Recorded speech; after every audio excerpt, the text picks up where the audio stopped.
हरियाणा की राजनीति में पहली बार एक दलित चेहरा चर्चा में है। वो चेहरा जो ना तो दबता है, ना झुकता है और ना ही झुकता है, जिसे लोग अब कहते हैं हरियाणा का बब्बर शेख। जी हाँ, हम बात कर रहे हैं कृष्ण बेदी की।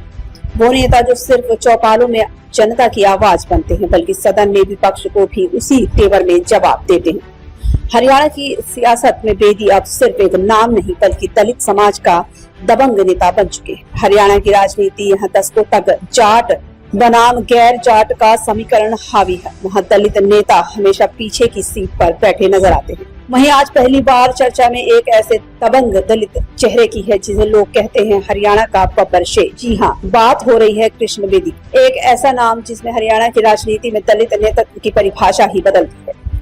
अब तक दलित नेता या तो केवल वोट बैंक की राजनीति तक सिमटे नजर आते थे या फिर बड़े नेताओं की छत्र छाया में, लेकिन कृष्ण बेदी ने दिखाया है कि दलित समाज में भी एक दबंग लीडर निकल कर आ सकता है, जो न सिर्फ सड़कों पर आवाज उठाएगा बल्कि सदन में विपक्ष को जवाब भी उसी तेवर में देगा। गली गली चौपाल चौपाल हर राजनीति गलियों में एक ही चर्चा। बेदी की एक ख्याइत है, बड़े से बड़ा आंदोलन, बड़े से बड़ी लड़ाई शांति वार्ता से निपटा देते हैं।